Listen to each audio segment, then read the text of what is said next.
dia, pessoal, de novo.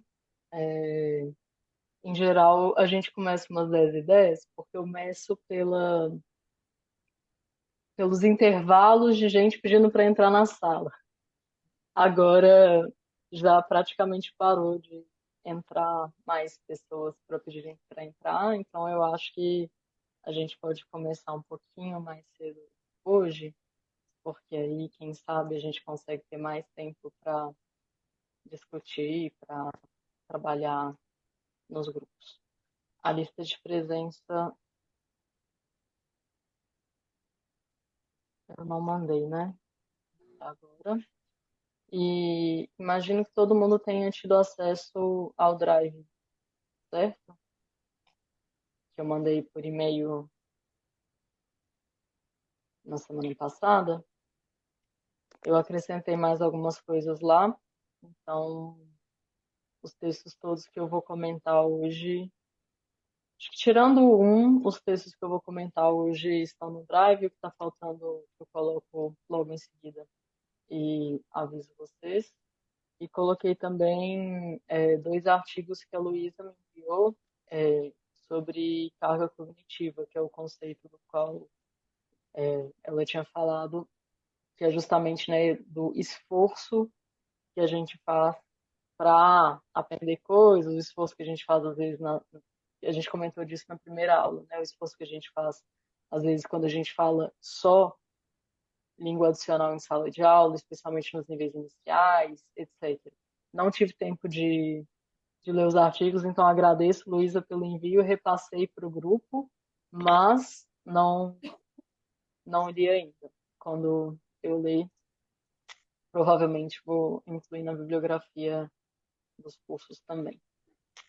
Hoje, então, a gente fala sobre tradução literária e sobre tradução literária como uma ferramenta para ampliação da competência intercultural e do plurilinguismo.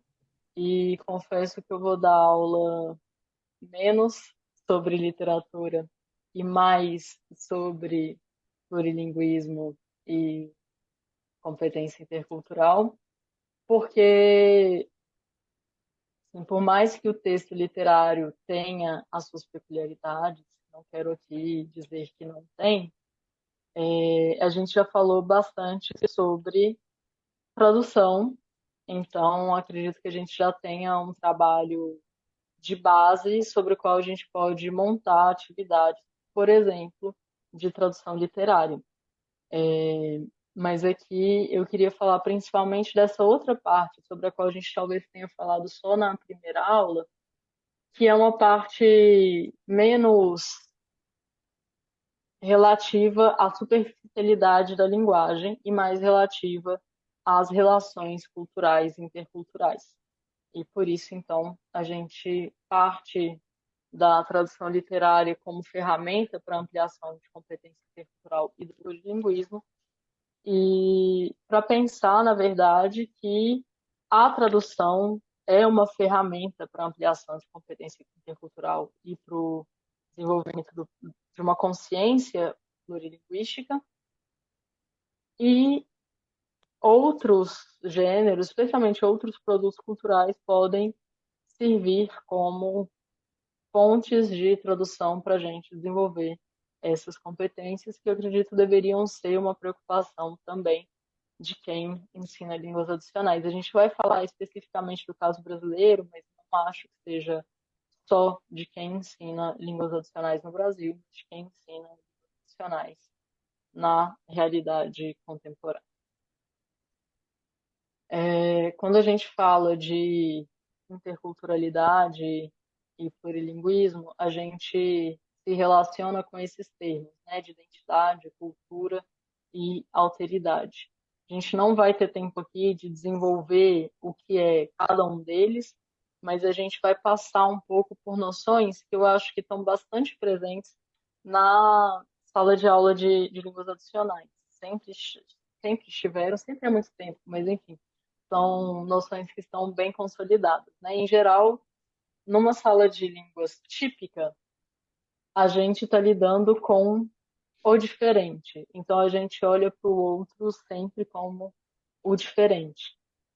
E isso pode ser um diferente positivo, pode ser um diferente negativo, né? Se a gente está falando de uma sala de aula de italiano no Brasil, vou dizer pela minha experiência como professor, isso não é um dado científico, mas tem um artigo muito legal que eu coloquei no Drive, vou conferir se eu coloquei no Drive, se eu não tiver colocado, coloco hoje mais tarde, da Ana Chiarini, que é professora da UFMG, que vai falar justamente sobre essas identidades que a gente quer alcançar numa sala de italiano. E, em geral, o que eu percebo assim, é que os italianos, ou a Itália, como um grupo homogêneo, como um país homogêneo formado por cidadãos mais ou menos homogêneos, que tem uma cultura mais ou menos homogênea, eles são algo positivo. Então, a minha impressão como professora de italiano é que a Itália, os italianos e a cultura italiana é vista como algo positivo. E algo positivo que ou eu já tenho como parte da minha identidade porque sou descendente ou tenho outra relação com a Itália e que eu quero somar a minha identidade. Então, uma alteridade que eu desejo porque eu a vejo como positiva em diferentes formas.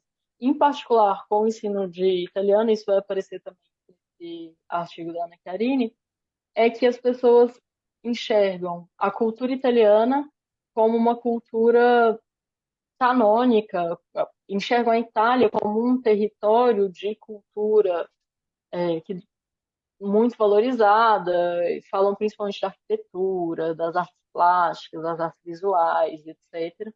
E isso acaba aparecendo nas aulas de língua como algo do qual eu quero fazer parte. Eu não quero apenas conhecer, mas eu quero fazer parte desse universo.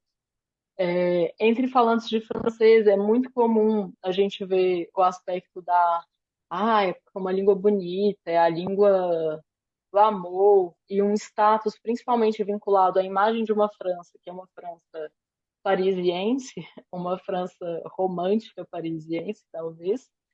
E com outras línguas, com o inglês, por exemplo, a gente vê um ideal muito grande de utilidade. Então, eu quero acrescentar à minha identidade o aspecto funcionário competente, por exemplo. Então, um funcionário que fala inglês, que consegue se comunicar com outras pessoas do mundo, etc. Então, aqui, sem aprofundar cada um desses conceitos, em geral, tudo isso faz parte da aula de línguas adicionais e é muito comum que pessoas queiram participar de uma aula de língua adicional pensando no que aquilo pode acrescentar à sua própria identidade. Quando a gente fala, obviamente, de alteridade, a gente precisa lembrar que nem sempre essa é uma relação pacífica, né? A relação em particular com os estrangeiros, muitas vezes, é uma relação racista, para dizer o mínimo. É, Mas a gente acrescenta, estando no Brasil, um outro tipo de relação também, né? Aqui é uma citação da Simone de Beauvoir, que diz: para os habitantes de uma aldeia, todas as pessoas que não pertencem ao mesmo lugarejo são os outros e suspeitos. Para os habitantes de um país, os habitantes de outro país são considerados estrangeiros. Os judeus são os outros para os antissemitas, os negros para os racistas norte-americanos, os indígenas para os colonos, os proletários para as classes dos proprietários. Acabei de ver, Paula, a mensagem de que eu mandei o link errado da lista de presença. Vou corrigir em breve e mostrar para vocês de novo. Mas a gente tem uma relação com a alteridade que muitas vezes é uma relação negativa. A gente vê o outro da gente como algo negativo. O Said vai dizer algo parecido também, né? Que cada sociedade teve o seu outro. Os bárbaros para os gregos, os persas para os árabes, os muçulmanos para os hindus e assim por diante. E a gente vê isso um movimento muito forte hoje em dia também quando a gente fala de fenômenos migratórios, né? Em geral, aquele que migra é o outro, um outro entendido como negativo, que tem que ser evitado de quem eu quero me diferenciar. Eu vou olhar essa coisa da lista de presença logo, vou só interromper o compartilhamento de tela por um instante. E aí, aproveitando, se vocês quiserem se manifestar no chat ou falando mesmo, queria, assim, essa é a visão que aparece frequentemente do outro nos textos que vão falar sobre alteridade, mas a gente que está num país do sul global, um país que passou por um processo de colonização, por um processo longo, violento, marcado por diferentes formas de segregação racial e social, a gente tende a ver o outro, especialmente o outro cuja língua eu aprendo numa aula de língua nacional, como um outro melhor. Não sei se vocês têm essa impressão, mas eu tenho essa impressão e isso já foi estudado também por alguns pesquisadores brasileiros e de outros países que também fazem parte do Sul Global. A gente tende a ver esse outro como outro melhor e não é incomum que apareçam nas salas de aula de línguas adicionais estudantes que querem se distanciar da realidade brasileira do sul global e se aproximar de uma realidade europeia ou norte-americana, de um norte global, a partir também da sala de aula de língua adicional. João, se você quiser falar. Era isso mesmo que eu ia comentar. Muito embora haja essa crítica em relação ao outro, é no outro que a gente acaba indo se espelhar, né? Existe aquela teoria do outro e tal, né? A gente acaba indo no outro buscar referências, né? E querer copiar do outro o que tem de melhor e tal. Então, embora haja esse embate com relação a essas, digamos, essas duas culturas, a minha e a do outro, eu acabo indo buscar no outro, né, aquilo que me falta, né? Isso que, além de ser contraditório, acaba sendo uma realidade, né? Sim. Algumas pessoas falaram nos comentários também que faz parte disso o ideal de falar como nativo, que a Luísa mencionou. E, de fato, nativo de onde, né? É importante a gente pensar isso, nativo de onde. E sim, isso é um movimento que faz parte do colonialismo intelectual, colonialismo epistêmico.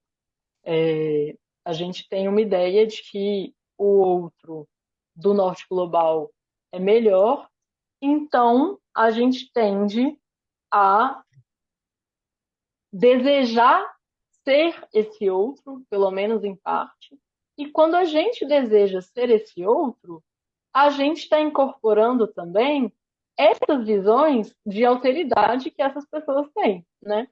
Então, tudo bem, no Brasil, talvez a gente não tenha um fenômeno tão forte, embora a gente tenha, sim, um fenômeno significativo, mas a gente não tem um preconceito contra pessoas do leste, pessoas marrons e pessoas amarelas, tão forte como é o preconceito, especialmente contra pessoas marrons, na França e contra pessoas muçulmanas especificamente.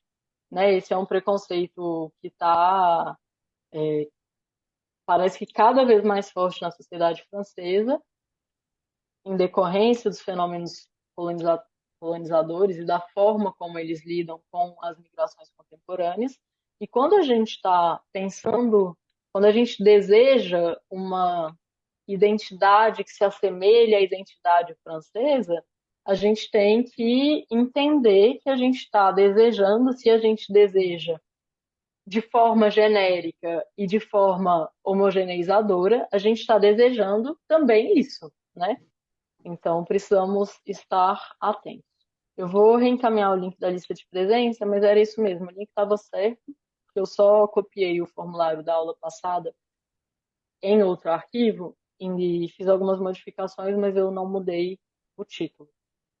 Então, o link que eu mandei anteriormente estava certo, mas mando de novo. E, em geral, a gente tem, quando há contato com o outro, a gente tem dinâmicas desse tipo, de imposição, de mediação ou de omissão. E aqui a gente está falando de dinâmica de contato, não necessariamente linguístico. Então, uma dinâmica de imposição, o próprio nome diz, um dos dois se impõe. Numa dinâmica de omissão, um dos dois se omite, aceitando uma imposição, por exemplo. E numa dinâmica de mediação, a gente tem uma tentativa de construir algo que guarde as respectivas diferenças, mas e permita que essas diferenças continuem existindo, mas também possibilitando o contato e possibilitando, de preferência, o contato pacífico. Por mais que a gente entenda que uma aula de língua adicional é, em geral, um processo de mediação cultural, se a gente pensar, precisa falar como um falante nativo, precisa. Eu vou dar aula de francês, então meus alunos precisam falar o francês parisiense e não o francês falado em outros lugares, não apenas da França, como do mundo que falam francês. Quando a gente pensa nesses estereótipos, e quando a gente os replica na sala de aula de língua adicional, a gente está também contribuindo para uma certa imposição cultural. Como se eu dissesse, existe um jeito certo de falar inglês, e esse jeito certo é o jeito da mídia do cinema hollywoodiano, por exemplo.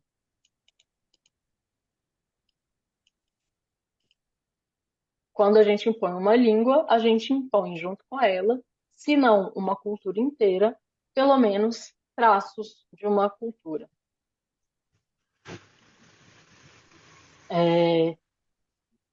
E a relação entre cultura e ensino de línguas, ela é obviamente uma relação antiga.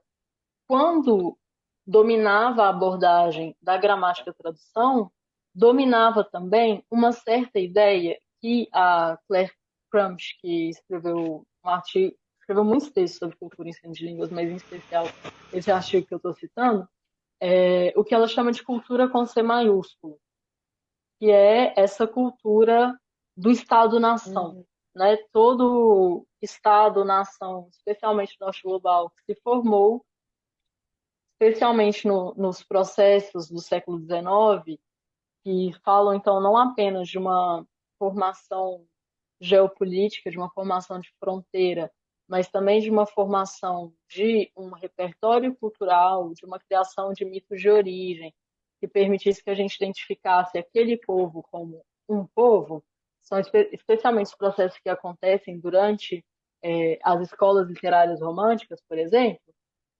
Quando a gente fala desses processos, a gente está falando do que a Gramsci vai chamar de cultura com C maiúsculo. Ou seja, se eu falo de cultura italiana, cultura com C maiúsculo, eu estou falando de Dante, eu estou falando de Leopardi, de Manzoni, eu estou falando de Leonardo da Vinci, eu estou falando de Michelangelo, de tudo isso que a gente reconhece como produções culturais fundadoras de uma nação e reconhecidas como cânone artístico, cultural, literário de um país.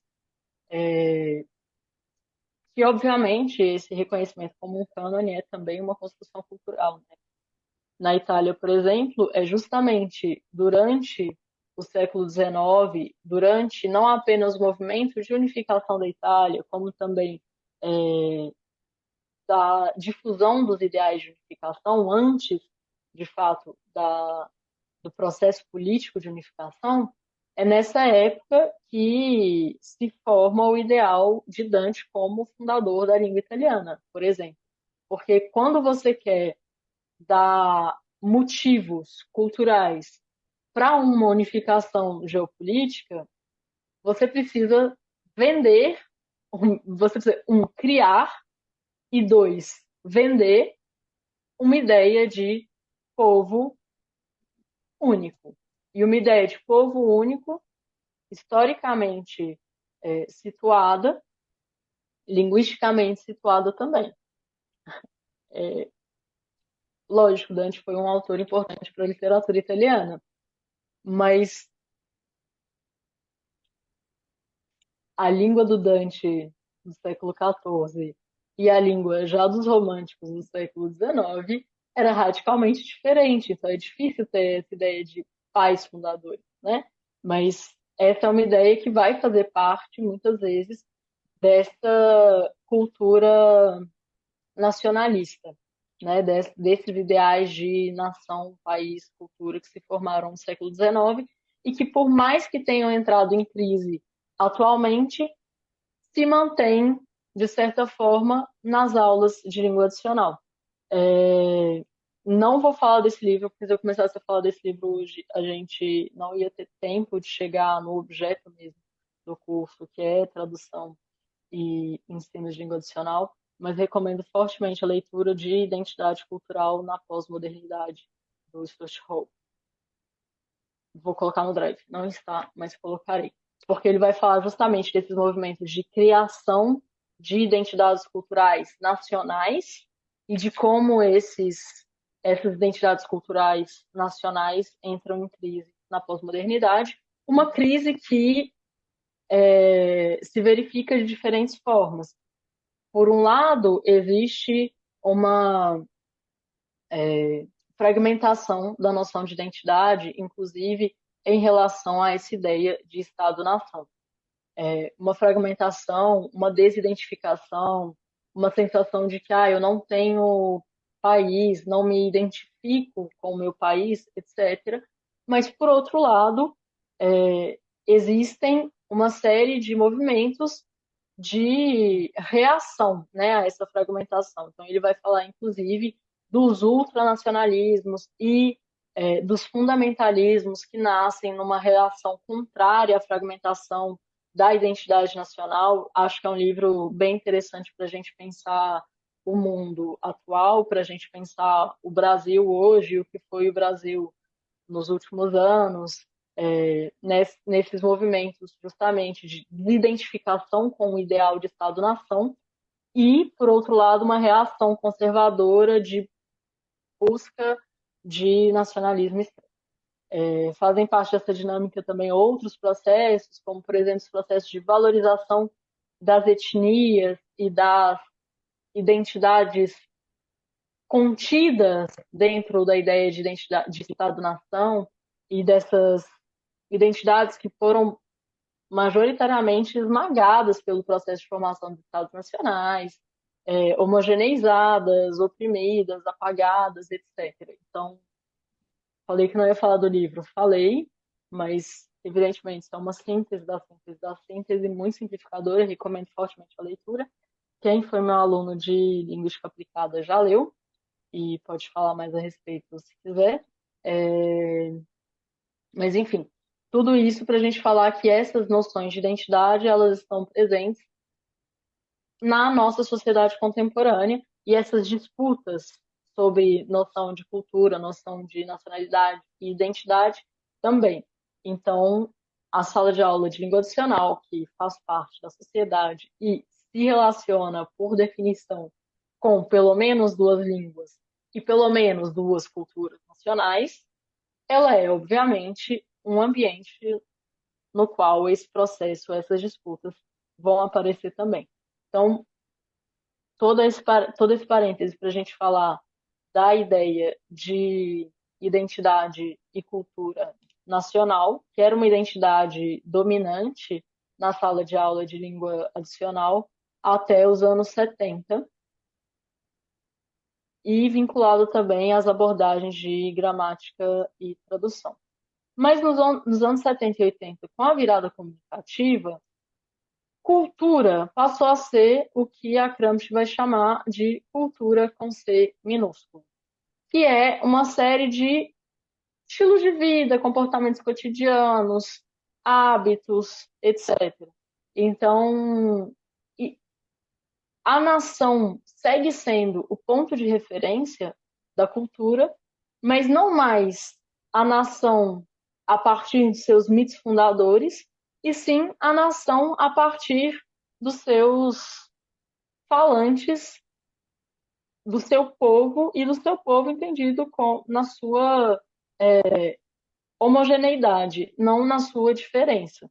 Então, quando a gente fala de cultura com C minúsculo, a gente vai entender que é importante, por exemplo, ensinar para um aprendiz de italiano que na Itália não se toma cappuccino depois do almoço. Gente, eu preciso fazer um estudo sério sobre isso, um estudo científico mesmo. Mas quase todo livro de italiano, como língua adicional, tem escrito um recorte, sabe aqueles textos extra, é, para saber mais, um toque de cultura, coisas assim. Quase todo livro de italiano como língua adicional está escrito: italianos não bebem cappuccino depois do almoço. Saiba disso, porque para você se comportar como um italiano, você não pode pedir um cappuccino depois do almoço se você estiver na Itália. Tudo bem, essa informação, não existe um problema com a informação em si. Mas, e se a pessoa quiser beber cappuccino depois do almoço? Isso é um crime na Itália? Que eu saiba, não. E os cafés vão servir um cappuccino depois do almoço. Dois, várias pessoas aprendem italiano sem necessariamente terem o desejo de ir para a Itália.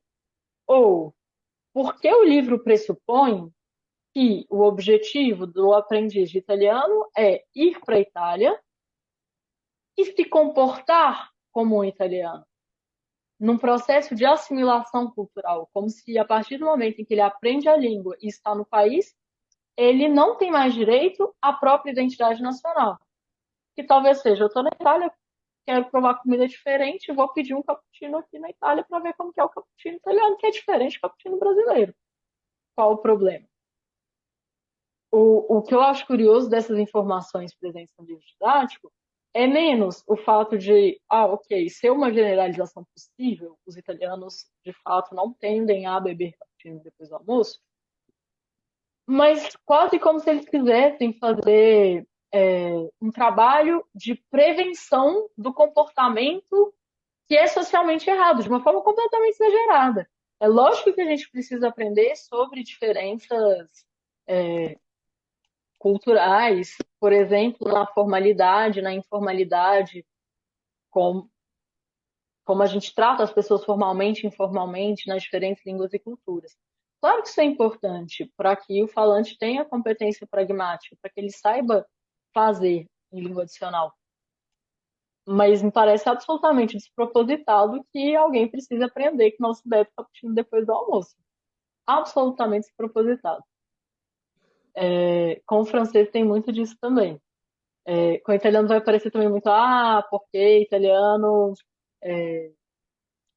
o café da manhã é doce na Itália, então como se a gente precisasse tomar café da manhã doce se a gente quisesse estar na Itália. Em francês, agora eu não lembro de exemplos clássicos, mas eu já vi em livro didático de francês coisas do tipo, no norte da França, a base da cozinha, a gordura base da cozinha é a manteiga. No sul da França, a gordura base é o azeite. Que são informações um pouco generalizantes e como se a gente quisesse. Eu não vi Emily em Paris, eu tenho esse defeito, não vi, mas quero assistir para ver essas gafes. Você quer dar algum exemplo, Luiz,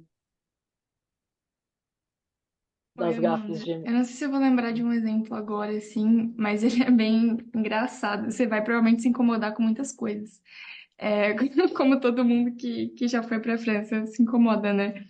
Mas é muito aquela oposição, assim, da cultura americana com a cultura francesa homogênea, assim. Então, o negócio de não poder ligar, não poder falar de coisa de trabalho no fim de semana. Enfim, tem algumas coisinhas assim que eu lembro. Eu não tô conseguindo lembrar de outro exemplo. Se eu lembrar, eu mando no chat. Tá, Que obrigada. não pode lavar a frigideira, por exemplo, né?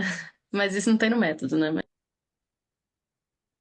Mas às vezes aparecem também umas coisas do tipo, pessoas italianas ou pessoas francesas falam não, ao contrário dos brasileiros. E a gente precisa se acostumar com esse não que é falado, mas não quer dizer necessariamente grosseria. Tinha lembrado de uma outra coisa que eu esqueci. Uma muito comum, que é italianos e franceses não falam inglês. Então, grande mentira, assim. Talvez os livros didáticos tenham inventado para justificarem a sua venda, a sua necessidade, para justificarem o aprendizado de francês e de italiano, é uma grande mentira. Assim como no Brasil, pessoas falam, pessoas não falam inglês, a depender de acesso à educação formal, acesso a cursinho de idioma, acesso a produtos culturais, etc, etc. Na França e na Itália também é assim. Com a diferença, talvez, que na França e na Itália eles se sintam mais confortáveis com a própria pronúncia do inglês.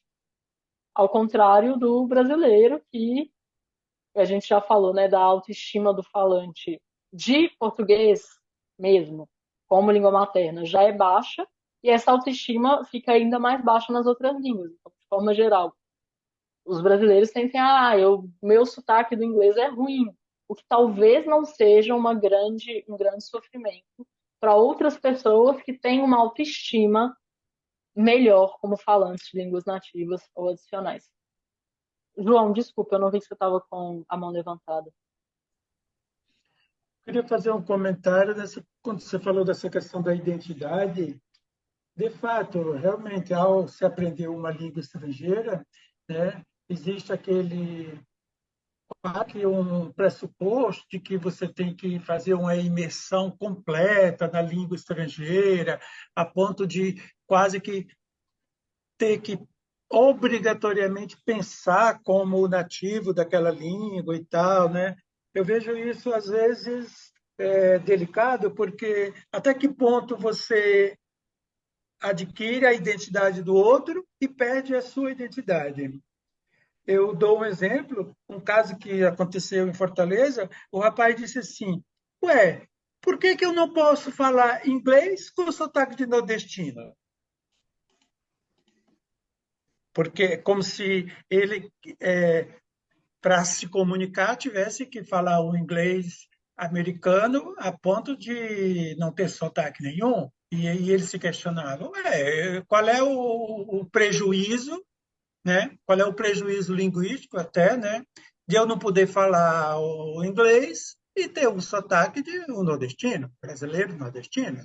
Então, essa questão da até que ponto a gente absorve a identidade do outro, perde um pouco a nossa própria identidade, parece assim um, uma escala assim muito delicada, né? Não sei até que ponto a gente avança em uma, né? Recua na outra e qual que seria o ponto mais adequado, onde a gente teria mais ganhos, se pensar. Esse exemplo do sotaque eu acho que é uma das coisas que mais aparece. Obrigada, João. E, bom, a gente pode falar mais pro fim do como lidar, talvez. A gente está construindo a problematização para depois a gente falar de como lidar. Mas eu lembrei de uma coisa que eu achei absurda. Não sei se você lembra, Lu, quando a gente trabalhava quando a gente era estagiário do Senex, o R francês parisiense é difícil de pronunciar. Nenhum segredo. Nenhum é generalizar também. Mas é muito raro que um falante de português brasileiro, no primeiro semestre de aula de língua francesa, produza um R francês. Da minha parte, inclusive, e da parte de outras pessoas de Minas Gerais que eu conheço, a gente tende a pronunciar o R mineiro mesmo, até indefinidamente. Digo isso porque eu estudei francês 5 anos e fui fazer intercâmbio na França. Eu cheguei na França e fui cobaia de um trabalho de fonética, de dois brasileiros que estavam fazendo mestrado lá e uma francesa. Sendo cobaia do trabalho de fonética, o objetivo era analisar erros, e aí, ok, era um trabalho de fonética, didática de língua, etc. Eu fui cobaia, eles não estavam julgando minha pronúncia nem nada. Nesse trabalho de fonética, os brasileiros não notaram, mas a francesa falou a pronúncia do R. Então, assim, uma coisa que era, para mim, irrelevante, que não prejudicou a comunicação durante o período todo que eu estive lá, que foi aparecer nesse trabalho de fonética, e que eu sequer tinha me dado conta que eu não produzi. Então, eu sequer tinha essa consciência.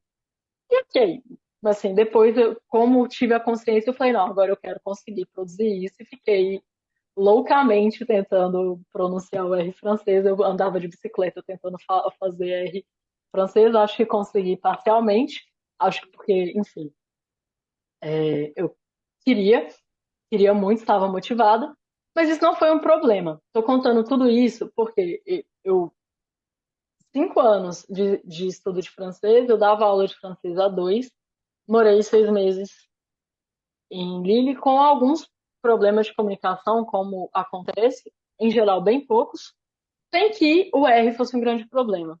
Eis que chega um outro estagiário, também professor, que fala que os alunos não estavam conseguindo pronunciar o R, então ele levou um fonoaudiólogo, alunos do primeiro semestre, para pronunciar o R. Um fonoaudiólogo no primeiro semestre. Sendo que absolutamente o R em francês não provoca distinção fonológica. Outros países fora da França produzem outros R's. O TEP, por exemplo, é bem comum no Congo, por exemplo, em outros países africanos de língua francesa. Então, ao invés de fazer aquele R gutural, eles fazem o TEP, que é o R de tradução, por exemplo. Eu não tenho palavras, apenas revolta, porque é absolutamente desnecessário você insistir tanto com um problema menor de pronúncia e que é um desvio da forma como os franceses falam, não da forma como se fala francês no mundo. E um desvio que não prejudica a compreensão, que é absolutamente irrelevante. Muito mais importante distinguir de fato entre o som U e U.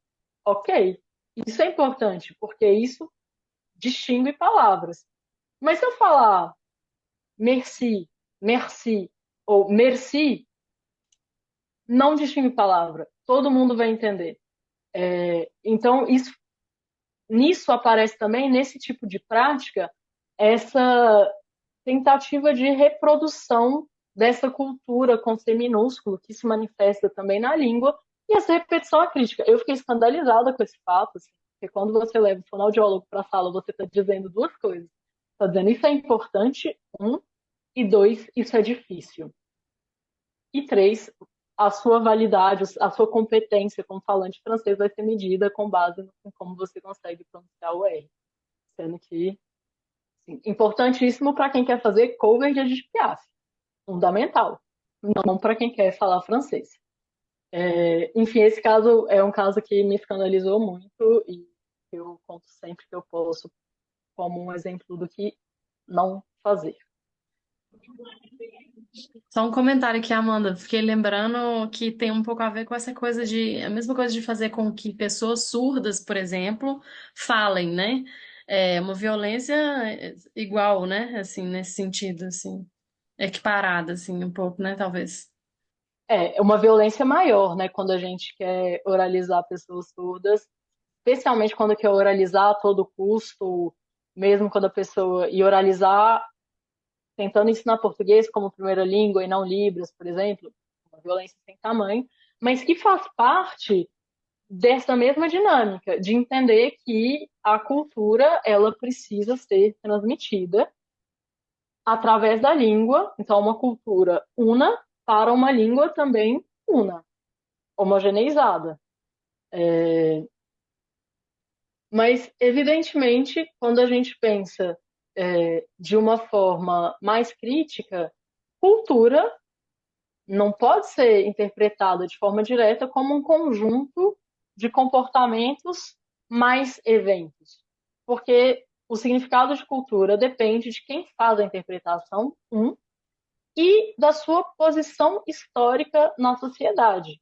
Então, cultura é muito menos um conjunto de eventos, ou um conjunto de eventos e hábitos, ou um conjunto de mitos fundadores, e muito mais o significado que membros de grupo social dão às práticas discursivas que compartilham em um determinado espaço e tempo durante a vida histórica do grupo.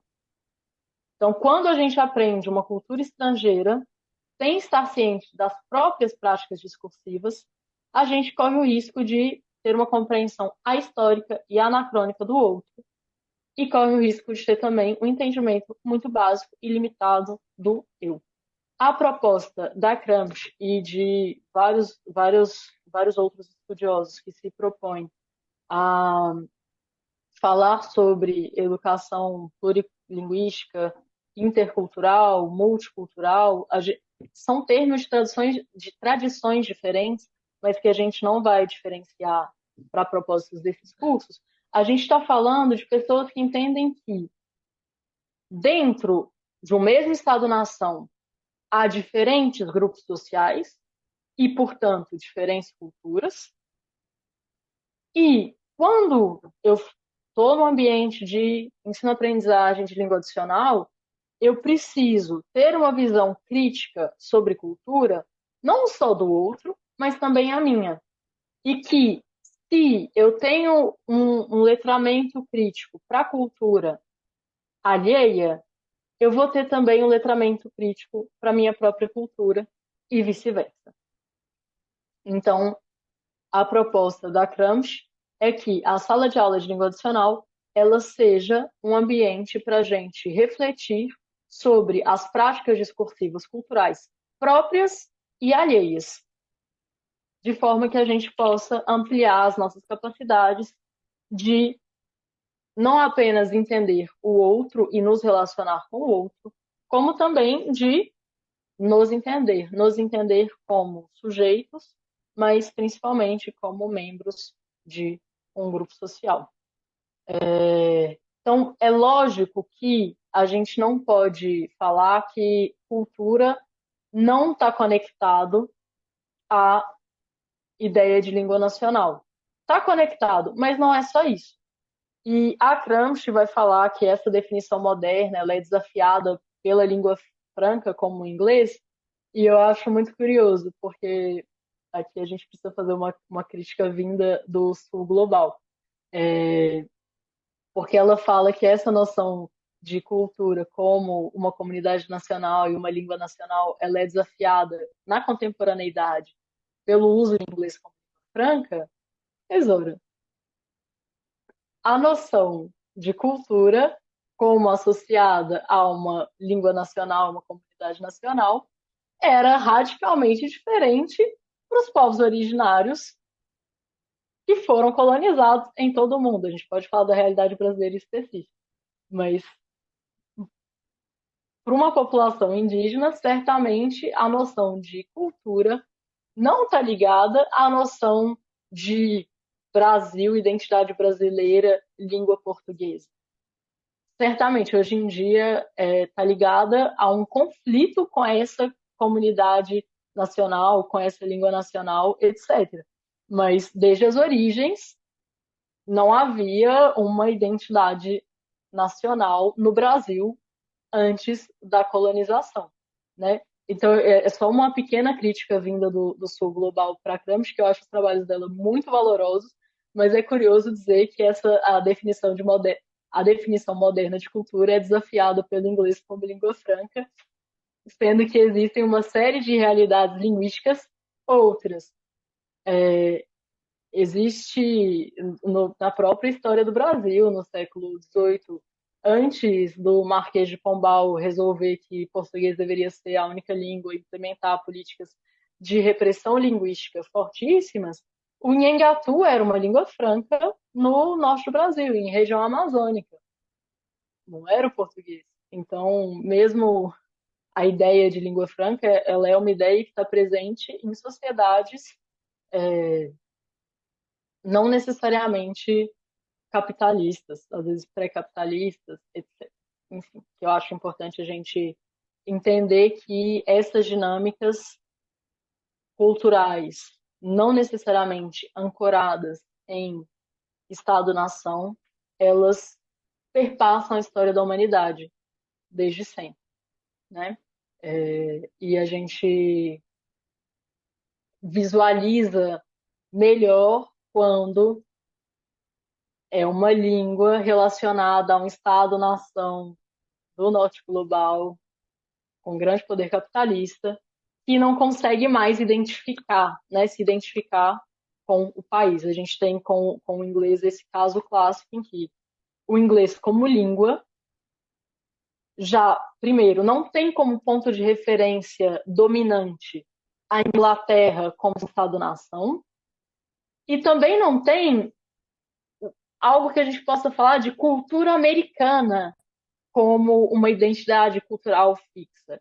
Então, é lógico que essa desidentificação entre língua nacional, cultura nacional, comunidade nacional, ela é muito mais visualizada no inglês, porque a gente tem mais olhos para o inglês, como língua franca, capitalista, etc, etc. Mas esse não é um processo que acontece apenas com o inglês. A desidentificação entre língua e a ideia de nação, ela é uma desidentificação que está presente na história da humanidade. Quando a gente fala de competência intercultural, a gente está falando especialmente de saber estar no mundo entre culturas. Existem diversos teóricos que falam a esse respeito, em particular, a sistematização feita pelo Byram e Zarate é muito comum, ela é uma sistematização muito usada. Eles vão falar que existem o savoir, em geral, que são os conhecimentos do eu e do outro, da interação do indivíduo da sociedade. Depois, o savoir apprendre e o savoir faire, ou seja, saber aprender, saber fazer, suas habilidades de descobrir e de interagir. Savoir comprendre, ou seja, saber interpretar e relacionar. Savoir s'engager, ter uma consciência cultural crítica e uma educação política.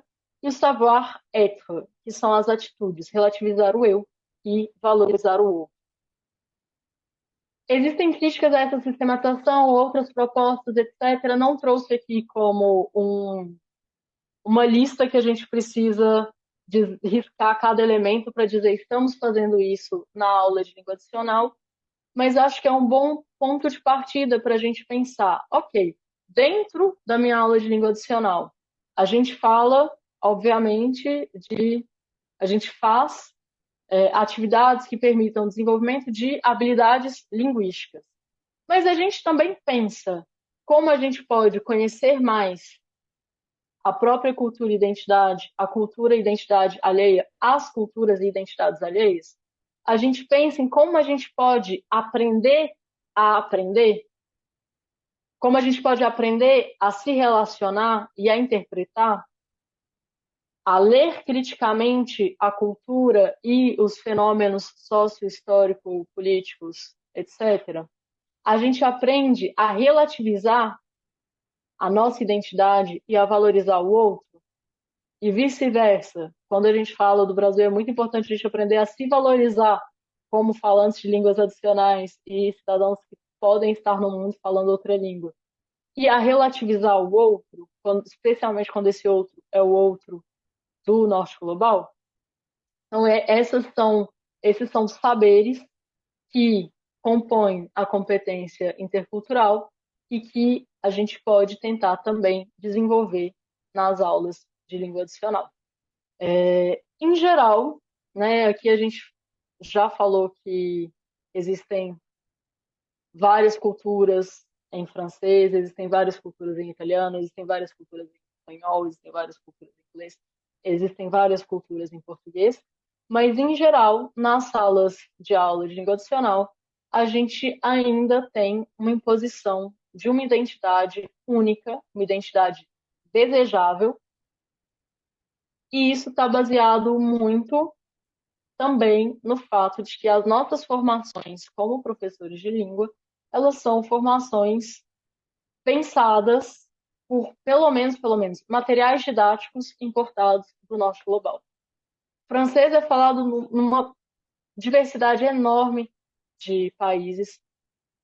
Pessoas que não são falantes nativas do francês e não são cidadãos da França são maioria. Não é a França o país que detém a maior quantidade de cidadãos nativos de francês. E ainda assim, a gente tem acesso no Brasil a materiais produzidos na França. Se impressos no Brasil, produzidos de toda forma na França. Então, a gente se insere nesse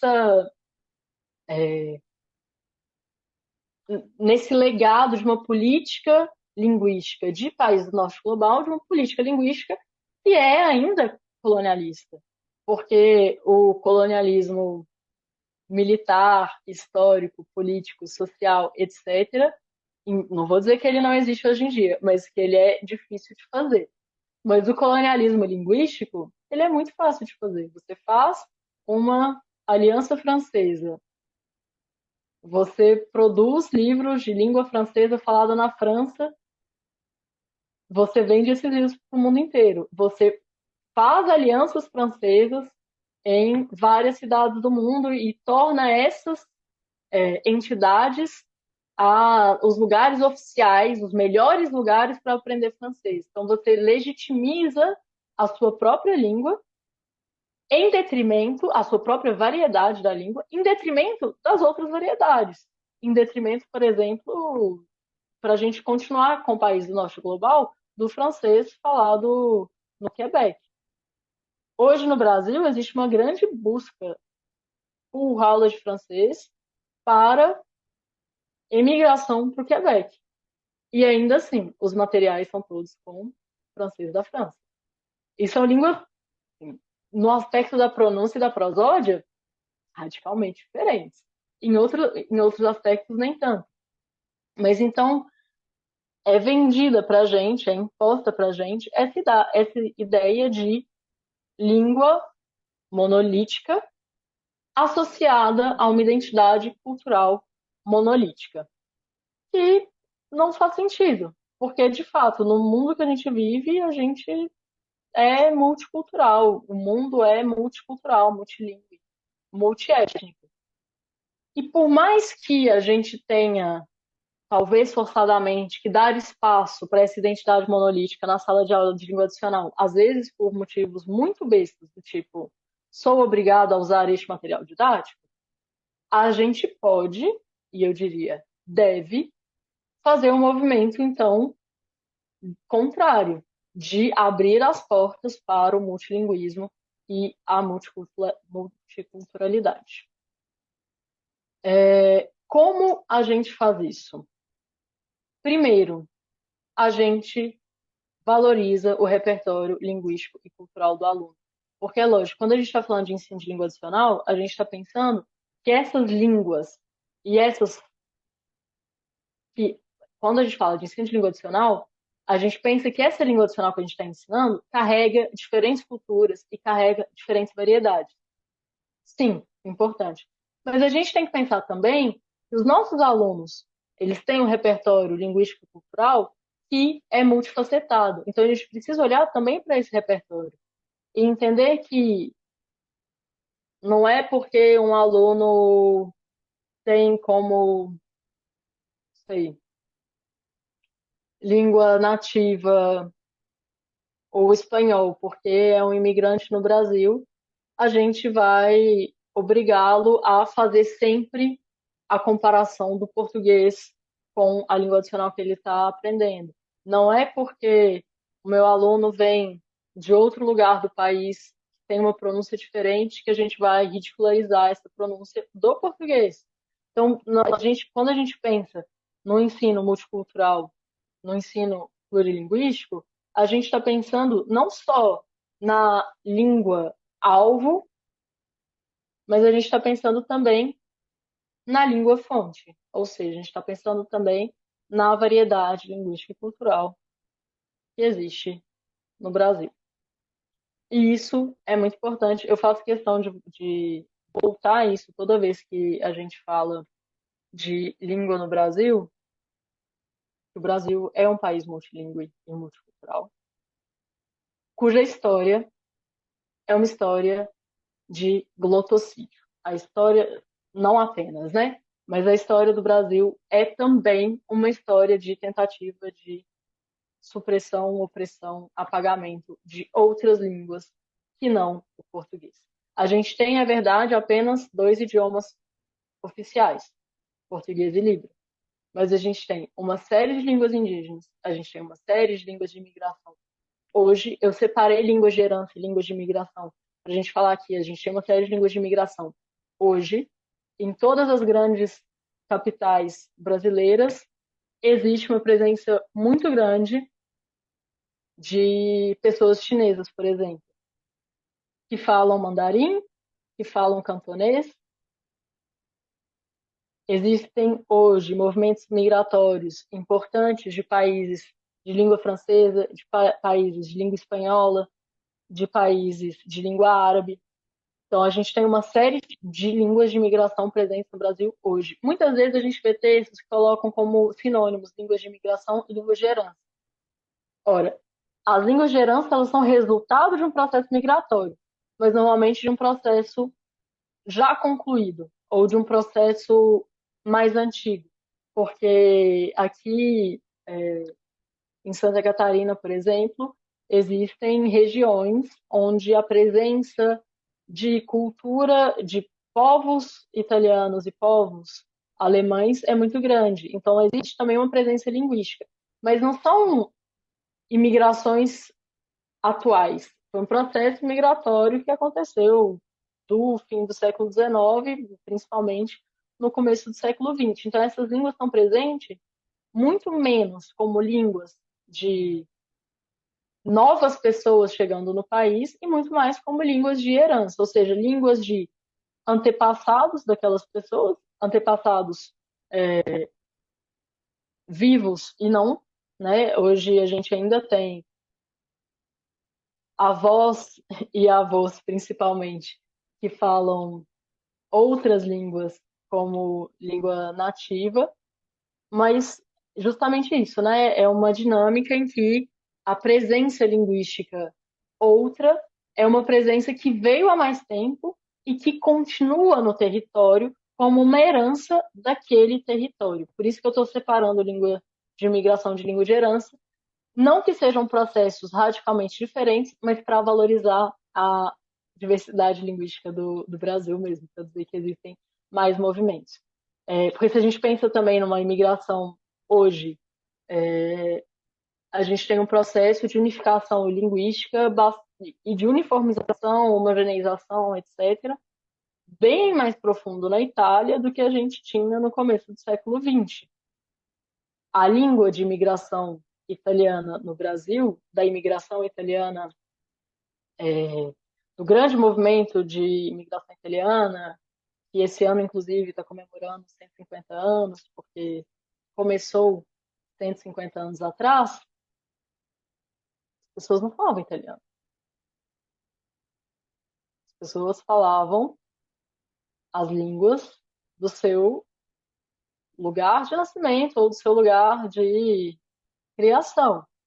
Tanto que nas regiões de Santa Catarina, do Rio Grande do Sul, do Paraná, do Espírito Santo, em que a imigração italiana foi mais forte, a língua de herança é majoritariamente, não apenas, mas majoritariamente o italiano, que é uma língua brasileira, não é uma língua italiana. Se a gente pensa no território, é uma língua brasileira que se desenvolveu a partir das línguas faladas pelos imigrantes italianos. Conta para o italiano como substrato linguístico, especialmente o dialeto vêneto, mas também outros dialetos italianos e a relação com o português brasileiro. Então, por isso, acho importante a gente pensar que as dinâmicas das línguas de herança, às vezes, são dinâmicas que estão em outro ponto histórico em relação às línguas de imigração. E não são também, a gente tende, né, a associar uma língua monolítica com uma cultura monolítica com um Estado-nação. Então a gente pensa, teve imigração italiana no Brasil. Logo, nessas regiões, fala-se italiano, ou o italiano é língua de herança. Não.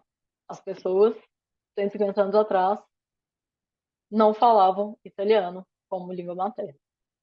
Isso é fundamental. Enfim, a gente tem ainda línguas de fronteira e línguas em contato. Nas regiões fronteiriças do Brasil, os fenômenos linguísticos são fenômenos linguísticos de contato estreito entre línguas. Tem vários trabalhos muito interessantes que eu coloquei no Drive, alguns, vou colocar mais alguns, que falam sobre o portunhol, ou os dialetos brasileiros do Uruguai, por exemplo, enfim. Outro campo de estudo bem interessante. Tudo isso para dizer, é língua pra caramba. E a gente vender a ideia de Brasil como um país monolíngue é empiricamente errado. Para todas essas línguas, a gente tem que acrescentar todas as variedades, né? Ainda assim, as políticas linguísticas brasileiras tendem ao glotossídio e à criação desse mito monolíngue, desse mito de que no Brasil a gente não tem esse problema que existe na Itália, por exemplo, da diversidade, problema da diversidade linguística. Não é problema, e dois, o monolinguismo brasileiro, o aparente monolinguismo brasileiro, ele é resultado de políticas de repressão linguística, de repressão cultural, de genocídio, especialmente quando a gente está falando das línguas indígenas, né? Então a gente tem que reconhecer primeiro que o Brasil é um país multilingüe e multicultural. E, em seguida, a gente pode pensar, ok, a minha língua de trabalho, a língua que eu estou aprendendo, a língua que eu estou ensinando, também é a expressão de uma multiculturalidade. Então, isso deve fazer parte da formação dos professores e também da sala de aula.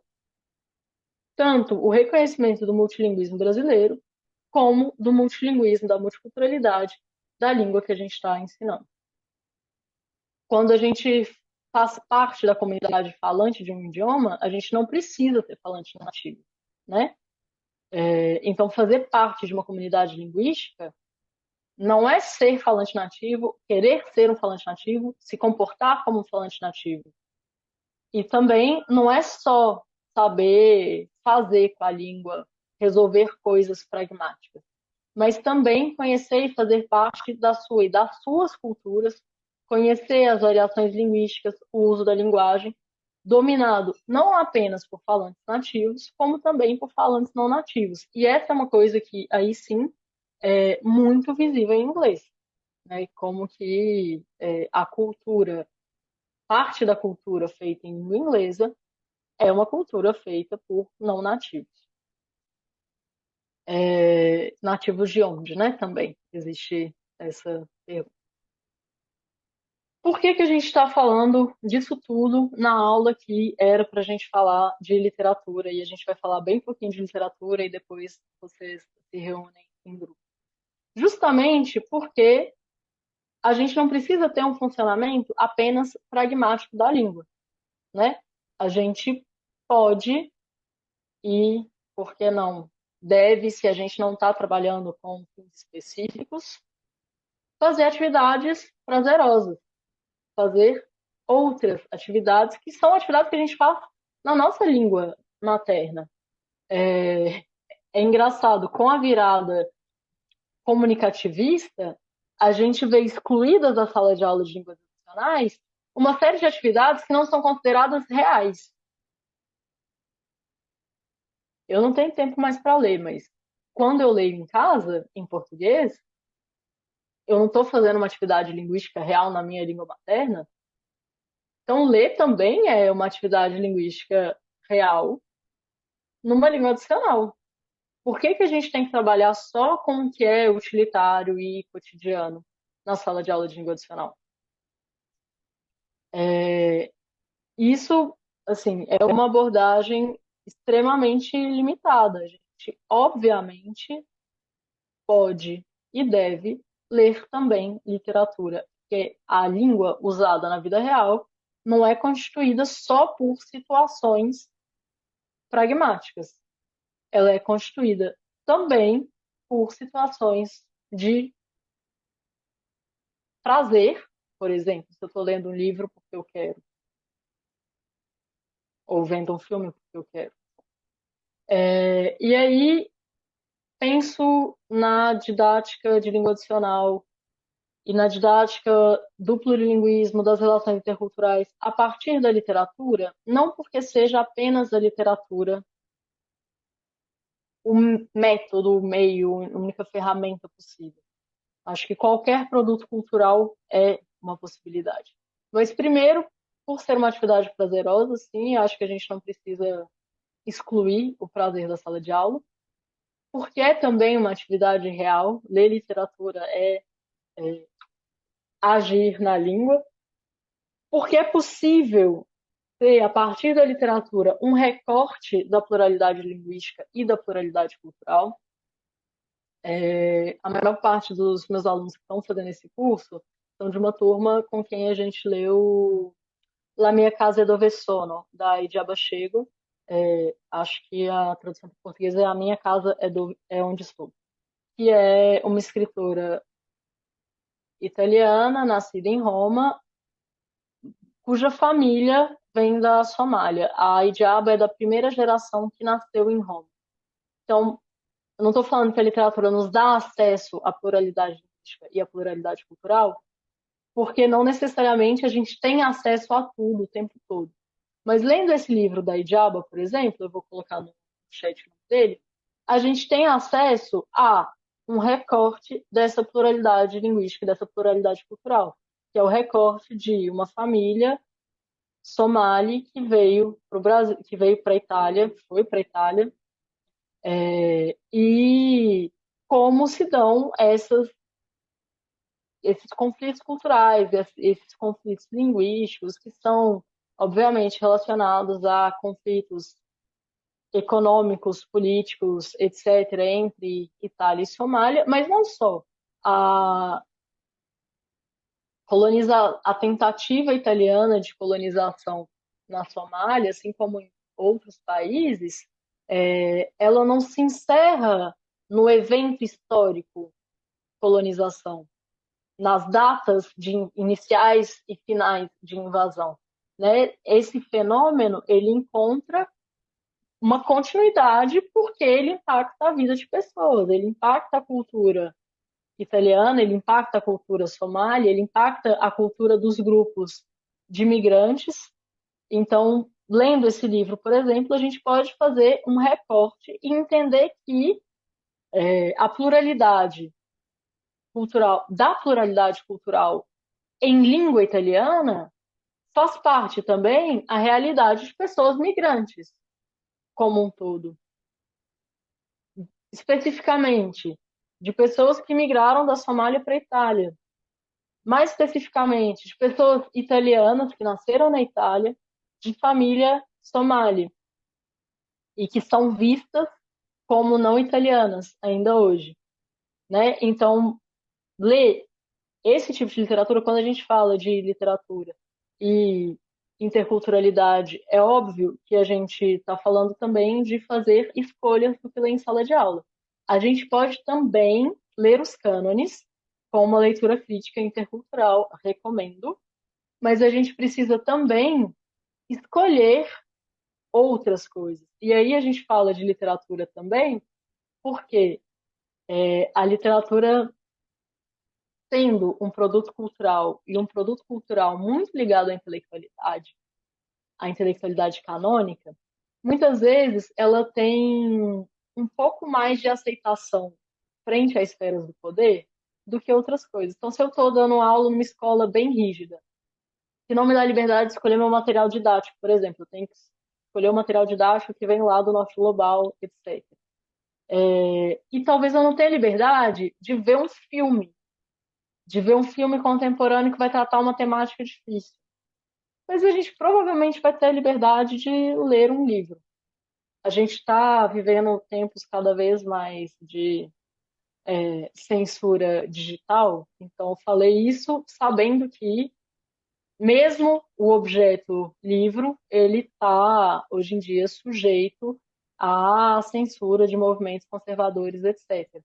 Mas censurar um livro é mais difícil do que censurar um filme, pelo simples fato de que, é verdade, pessoas que reagem a esse tipo de coisa, em geral, não leram a obra. Ainda mais uma obra, sei lá, que está escrita em italiano, está escrita em francês, etc. Em geral, é mais fácil fazer coisas subversivas pelo viés da literatura.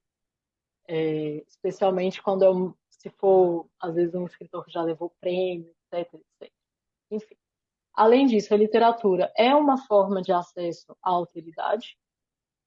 Se eu vou traduzir literatura, eu tenho o texto escrito, o que facilita a releitura para o aprofundamento da compreensão. Eu posso, obviamente, trabalhar competência intercultural legendando um filme.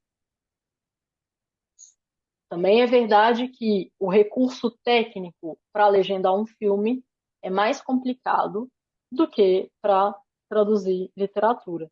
Tanto porque tem que parar, voltar, etc., mas também ter acesso a softwares de legendagem, aprender a mexer em software de legendagem, etc. É possível e recomendo também, na medida do possível, pensar em atividades que favoreçam o desenvolvimento de competência intercultural também a partir de outros produtos culturais. Mas também acho que se a gente está em ambientes de poucos recursos ou se a gente não tem tempo para trabalhar uma habilidade a mais, como a habilidade de legendagem, o texto escrito facilita a releitura. A releitura do texto escrito, ela não exige tecnologias particulares, apenas a tecnologia da própria página, e reler permite que a gente compreenda melhor, obviamente. Além disso, existe uma coisa muito interessante quando a gente está falando de produtos culturais, produtos artísticos, que é a indissociabilidade entre forma e conteúdo. Então, eu não posso pensar só no conteúdo que eu estou lendo, eu preciso pensar na forma também. Em geral, se a gente trabalha com a literatura, a gente consegue fazer pesquisas suplementares, pesquisar autor, estilo, escola, se faz parte de uma escola. E existe também a possibilidade de diálogo com uma comunidade de leitores. Uma comunidade de leitores que talvez seja composta não apenas por falantes nativos, mas pela uma parte da comunidade linguística e uma parte fora da comunidade linguística, né? Porque a Idiaba Chego veio para o Brasil várias vezes, não vou saber dizer os anos, mas ela veio na Flip, os livros dela estão traduzidos e publicados em português, ótima tradução da Francesca Fricelli, inclusive. Então, se a gente está trabalhando com livros da Idiaba Chego, por exemplo, a gente tem a possibilidade de dialogar através dessa leitura, não apenas em língua adicional, mas também em português. E isso não é um impedimento para a atividade estar presente na aula de língua adicional, porque de toda forma a leitura foi feita em língua adicional. Agora, com uma outra turma, a gente está lendo Em Outras Palavras, que é um livro da Jhumpa Lahiri. A Jhumpa Lahiri é também de primeira geração de imigrantes, de uma família bengalesa, que se mudou para Londres e depois para os Estados Unidos. E esse é um livro que ela estudou, que ela escreveu em italiano, porque ela quis aprender italiano. Então é toda uma outra reflexão que a gente pode fazer também e já um ponto de partida que eu acho maravilhoso, que é nem para ser escritor a gente precisa escrever na nossa L1. Né? Isso faz parte dos grandes mitos que ancoram o ideal de falante nativo como o melhor falante, o único falante autorizado, mas a gente também pode produzir literatura em outras línguas. Então, esse livro eu vou colocar por escrito também daqui a pouco. Eu acho ele excelente, já como ponto de partida para a gente entender que nós, como falantes não nativos, também temos direito de ser e existir e usar aquela língua. Né? Depois é um livro muito legal também, porque ele fala especificamente da relação dela com o aprendizado de italiano. Então, tem vários capítulos que vão tratar especificamente de aprender língua. E aí, quando eu penso em traduzir literatura, eu penso no fato de que, para traduzir, eu preciso entender. Para ler, eu não preciso necessariamente entender tudo. Tanto que a gente faz uma série de atividades no nosso cotidiano em que a gente tem dúvida de palavras, por exemplo, mas a gente não vai pesquisar tudo, porque pelo contexto dá para a gente entender mais ou menos. Mas quando eu vou traduzir, eu preciso entender, necessariamente. Então, a tradução é também um ponto alto, é uma ferramenta que permite trabalhar de forma fina a compreensão. Que talvez a gente trabalhe mais de forma global e geral em outros momentos, e está tudo bem. Mas no momento específico de traduzir, a gente precisa trabalhar a compreensão de forma mais detalhada. Além disso, traduzindo literatura, a gente pode fazer uma reflexão não apenas sobre a língua-cultura fonte, ou seja, a língua-cultura do texto que a gente está traduzindo, mas também sobre a língua-cultura da nossa tradução. Então, a atividade de tradução é uma atividade por excelência que nos permite viver entre línguas, para usar o título do livro da Silvia Malloy.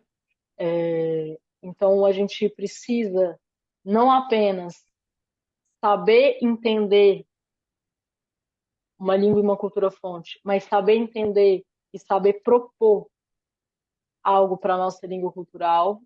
É uma atividade criativa. Eu falei da retextualização, falando que é uma atividade que, embora criativa, limita o esforço criativo e às vezes facilita a produção de textos, por exemplo. A tradução, ela pode também ter uma atividade criativa limitada. Se eu quero traduzir uma coisa mais objetiva, um manual de instruções, por exemplo, a atividade criativa ali é limitadíssima. Mas se a gente está falando de outro jeito, se a gente está falando de literatura, a gente já precisa de um pouco mais de criatividade. Se a gente extrapola a narração, por exemplo, que em geral a gente faz atividades com textos narrativos.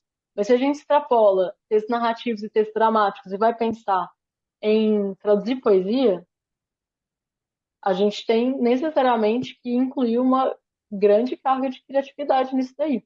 O que pode ser ótimo para alguns grupos, pode ser péssimo para outros, mas pode ser ótimo para alguns grupos.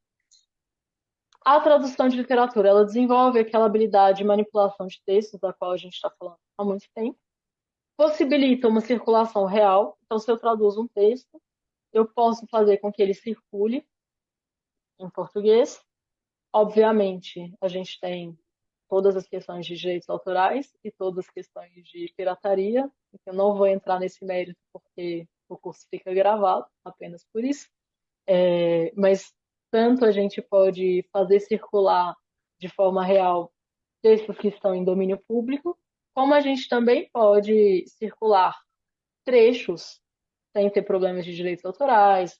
A gente também pode fazer circular em contextos específicos, às vezes a gente consegue autorização, enfim. Então, existe uma possibilidade de circulação real e, principalmente, a possibilidade de reflexão crítica. A tradução por escrito também permite, talvez de forma mais fácil, a discussão dos resultados. Então, a partir do momento que eu traduzo, tem um material que é mais facilmente consultável e reconsultável, eu posso discutir esses resultados. Eu ia mostrar uns exemplos para vocês, mas não teremos tempo. Só queria passar por essas palavras, que elas são muito comuns quando a gente está falando de tradução. Estrangeirização e domesticação são talvez as mais frequentes. A gente fala de estrangeirização quando a gente traduz mantendo termos mais relativos à cultura da qual eu estou traduzindo. Então, termos, eventos culturais, eventos históricos, etc. Eu falo em domesticação quando a gente adapta para a nossa realidade. E, em geral, a gente discute mais entre esses dois termos, quando a gente está falando de tradução de literatura. São termos, são processos, são estratégias de tradução que acontecem de fato o tempo todo. Mas existem outros processos que são igualmente frequentes.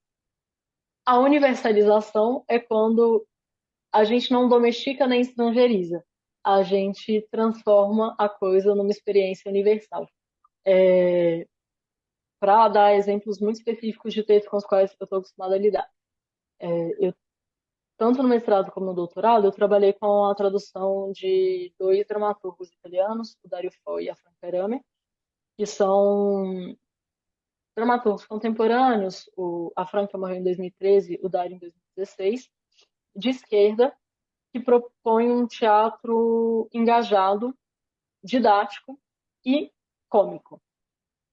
Absolutamente cômico. Então, eles falam de perto da realidade italiana dos anos 60, 70 e 80, especialmente, embora eles tenham continuado produtivos depois. Eles estão falando de realidade social, política e econômica da Itália. Obviamente é difícil de traduzir. Porque, obviamente, a gente tem que, especialmente porque a gente está falando de tradução de teatro.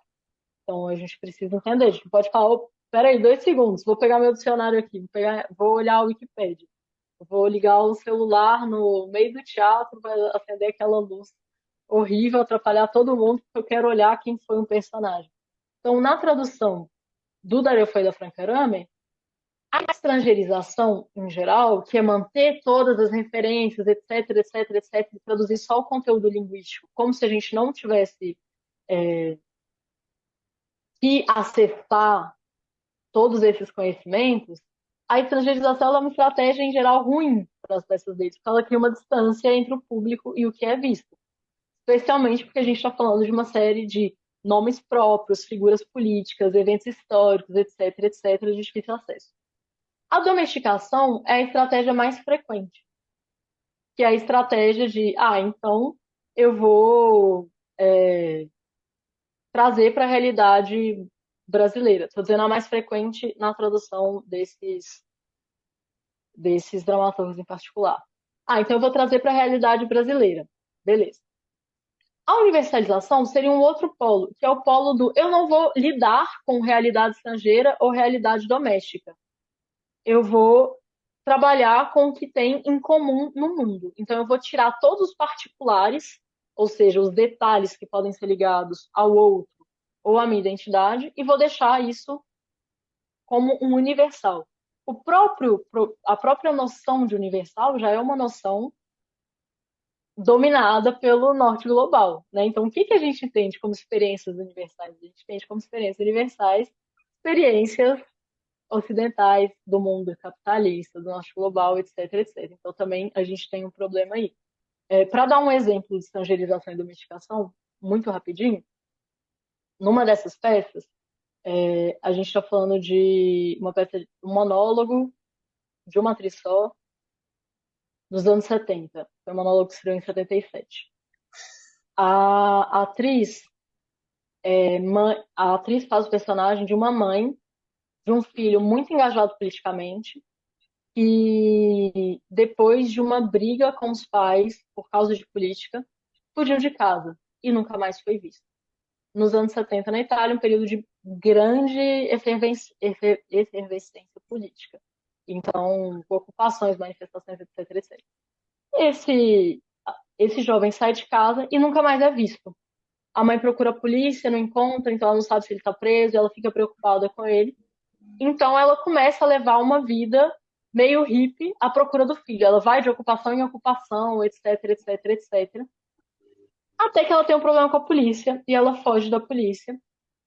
E ela vai parar, e esse é o aspecto cômico da peça, ela vai parar numa igreja. Para ela não ser presa, ela entra na igreja e ela começa a se confessar para o padre. Então, o monólogo todo se passa com ela no confessionário, confessando, confessando, confessando, confessando. É muito engraçado. Em italiano, ela blasfema o tempo todo. E esse é um aspecto forte do cômico, muito forte do cômico italiano, porque blasfemar é típico da cultura italiana, que tem o Vaticano ancorado, a Itália tem o Vaticano ancorado dentro do próprio território, né? Então, é, a relação com a igreja é bem particular. Blasfemar é típico e também é considerado assim horrível por outros, então é um aspecto cômico difícil de traduzir para o português, porque é uma pessoa que está no confessionário falando um monte de palavrão com Deus, Jesus e Maria. E em português, isso soaria absolutamente ofensivo, né? Então aqui a gente precisa pensar em uma outra estratégia. Eu não posso fazer uma coisa totalmente estrangeirizante, porque eu vou, inclusive, mudar completamente a obra original. Porque a obra original não é uma obra que está assim, fazendo críticas ferrenhas à religião. É uma obra que está usando um recurso expressivo linguístico comum em italiano. E aí a estratégia que já vi ser adotada em outras línguas é a estratégia da universalização, que é tirar tudo. Então eu tiro tudo isso, todas as blasfêmias, não tem mais nenhuma particularidade, então pronto. A estratégia dos tradutores brasileiros foi uma estratégia de substituir todas as blasfêmias por cantadas para o padre. Então a mulher começa a se insinuar para o padre, etc. Que é uma domesticação muito particular, uma domesticação não para a cultura brasileira, mas para a cultura da comédia brasileira, que é uma comédia hipersexualizada. Né? Então, esse é um processo de domesticação, para dizer que domesticação não é só pequenas palavras, pequenos acontecimentos, mas às vezes a própria estrutura toda. Então, eles domesticam para a cultura brasileira, colocando essa protagonista se insinuando para o padre. Eu acho que o desejável é que a gente consiga fazer processos de mediação cultural. Ou seja, a gente preserva o que existe do outro e a gente dá as ferramentas para que a gente possa entender. É lógico que isso falando como estratégias macrotextuais. Eventualmente, uma palavra ou outra eu vou precisar estrangeirizar, domesticar, universalizar. Mas, como estratégia macro de tradução, o que eu acho que é desejável é que a gente tente fazer uma mediação cultural. Quando eu traduzi esse monólogo, o que eu fiz foi fazer um prólogo. Porque eu achei muito sem saída resolver dentro do texto. Muito sem saída. Porque, para além dessa coisa toda das blasfêmias, que foi o exemplo que eu dei aqui, tinha uma série de menção mesmo a datas, personagens políticos, conflitos, divisões políticas diferentes, muito específicas da tradição italiana da história italiana dos anos 70, que numa peça de teatro não dá pra gente acessar imediatamente. Mas faz parte das peças, inclusive faz parte da poética desses autores italianos, fazer prólogos que mudam todo dia e que têm a intenção justamente de fazer essa mediação, de conversar com o público para explicar para o público o que ele vai ver, praticamente. Então, quando eu traduzi esse texto, foi difícil, eu fiquei um ano pensando o que eu ia fazer, e no fim eu traduzi quase literalmente, tudo que eu pude traduzir literalmente, mas eu criei um prólogo, justamente para fazer a estratégia de mediação. Então, acho que quando a gente traduz literatura, e aqui, obviamente, eu dei um exemplo de uma tradução grande, de uma tradução que foi objeto de pesquisa, então não é necessariamente algo que a gente tem tempo de fazer em sala de aula, mas a gente tem tempo em sala de aula de discutir estratégias possíveis de mediação dentro do texto ou pensando na tradução total que a gente viu na aula, 2 aulas atrás, fora do texto, às margens do texto. Como que a gente media isso na nossa sociedade? Gente, mais um dia que eu tentei falar menos e eu falei mais. Desculpa. Eu vou separar vocês. A gente volta. Desculpa, você quer falar, João? Pode falar. Eu queria comentar rapidamente, a título de curiosidade, que aqui na UFPR há 2 professoras que trabalham com o italiano, que elas também trabalho já há algum tempo e pesquiso bastante a língua de herança, né? E aqui na região metropolitana de Curitiba, o italiano é bastante forte, né? Inclusive existe um centro chamado CESTA, Centro de Estudos do Italiano, né? Essas duas professoras, elas criaram material didático só em italiano, né? Inclusive existe até um livrinho em quadrinhos, né? E eles são utilizados nessas cidades da região metropolitana. Existe uma perspectiva de levá-los para a rede municipal. Obrigada, João. Essas iniciativas são muito importantes, que mostram como que a pluralidade linguística existe no Brasil e tentam preservar, difundir, divulgar, mesmo quando não é para o ensino específico da língua. Nesse caso que bom. Gente, eu vou Amanda, dividir. Oi. só para finalizar, que hoje eu preciso sair mais cedo, é, uma curiosidade: existe algum estudo aí, alguma iniciativa para mais alguma atividade voltada à tradução? Sabe informar? Que aqui na UFPR existe pouca coisa e agora com a greve e tal, né? Aí vocês têm pensado em mais alguma coisa? Pensado sim, não tem nada oficial, mas recomendo que você Tá fique bom, atento às tá redes do bem. Neclit Uhum, e da, da PEGET também, né, que é o Programa de Pós-Graduação em Estudos da Tradução. obrigado. Gente, vi que um monte de pessoas vai ter que sair. A minha proposta hoje é um pouco diferente. Menos que a gente pense direto em. Luzia, você quer que eu mostre os exemplos? Mais alguém quer mais exemplos? Ou estou tentando entender aqui se está todo mundo indo embora ou não? Porque se for todo mundo embora, a gente pode pensar. Saiu a lista, Amanda? Eu enviei, posso enviar de novo. Ah, não vi. Eu vou procurar aqui. Gente, vocês preferem não fazer grupos hoje e aí a gente tem um tempinho de discutir exemplos e falar a todo mundo, já que já são 20 para meio-dia? Tá. Então eu vou interromper o compartilhamento, vou passar para um exemplo só, que eu acho que a gente não consegue discutir todos, e a gente conversa sobre.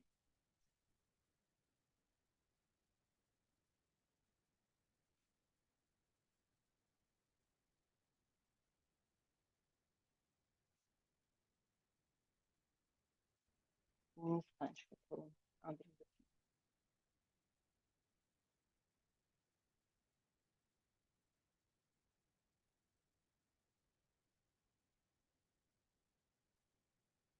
É, aqui eu estou pensando na tradução ainda em sentido expandido, tá? Como a gente falou na, na segunda aula, eu acho. É lógico que a gente pode pensar em atividades de tradução mais específica. Tenho um exemplo também sobre isso, se der tempo. Mas quando a gente fala em tradução expandida, a gente está falando também em adaptações, etc. Esse daqui é o livro da Jhumpa Lahiri, que eu comentei com vocês, que ela chama, é inclusive muito interessante o termo que ela usa, ela chama em inglês de língua dominante, não de língua materna, nem, ela chama o inglês de língua dominante e o italiano de língua do desejo. Então sai um pouco dos termos com os quais a gente estava trabalhando e aí está também uma vantagem do trabalho com literatura, que é a gente sair das caixinhas metodológicas, né? Ela escreveu então esse livro, In altre parole, a tradução literal do título é Em Outras Palavras, que é o livro no qual ela conta a relação dela com o italiano. O primeiro capítulo é um capítulo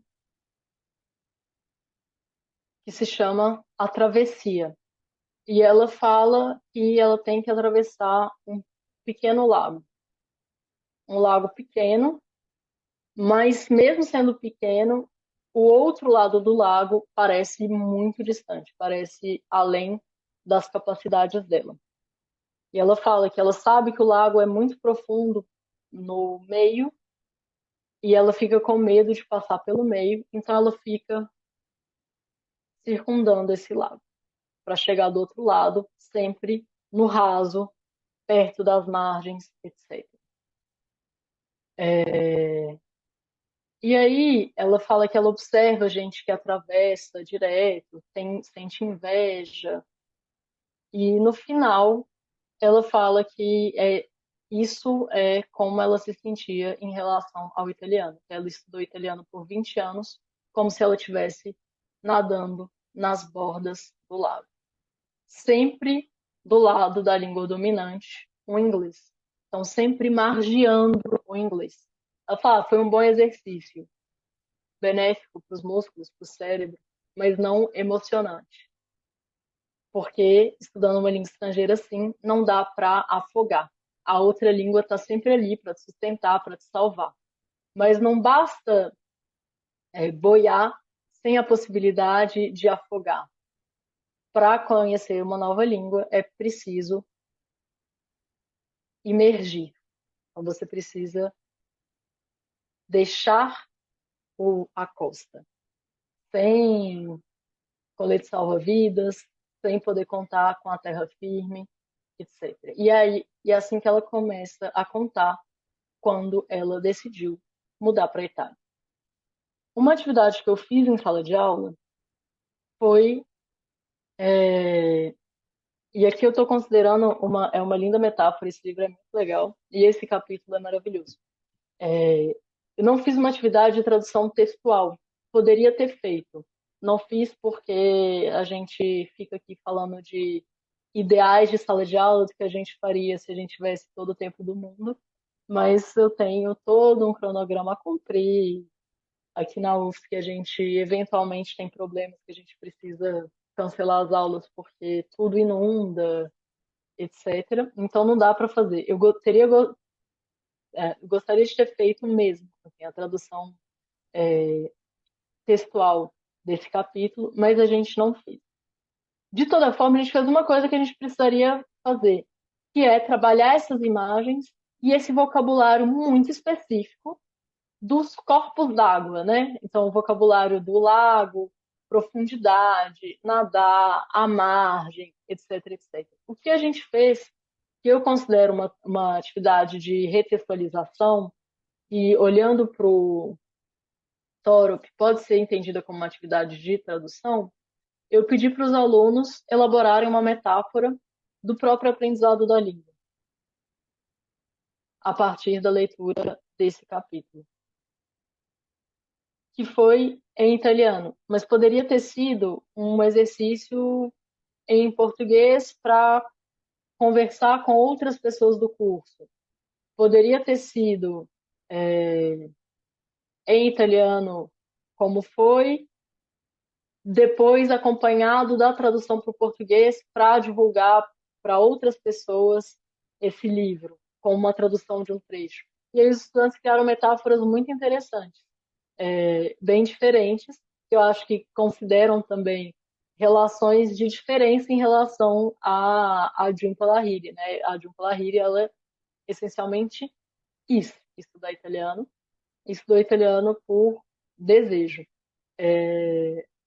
Meus alunos, alguns querem e quiseram e foram motivados primeiro pelo desejo, outros meio pelo acaso.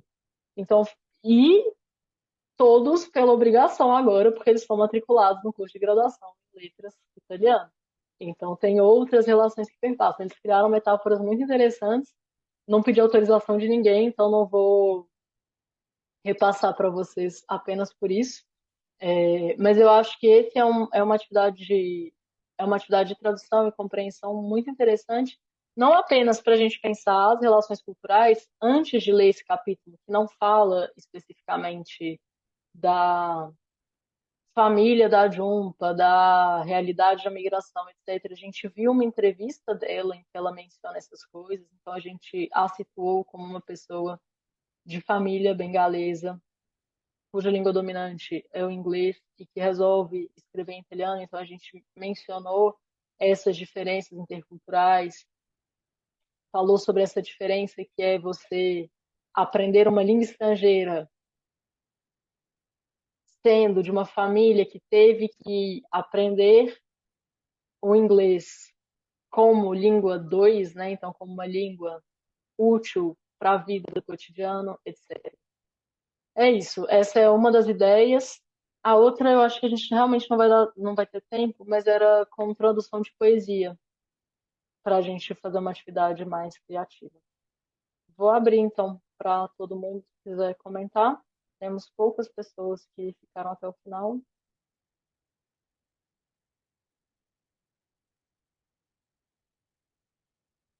Não? Ninguém quer falar nada? Eu faço uma pergunta, então, para vocês, que é: quais materiais vocês compartilhariam com os colegas? Quais materiais, quais livros, contos, poesias, peças de teatro vocês acham que podem ser interessantes para trabalhar na sala de aula?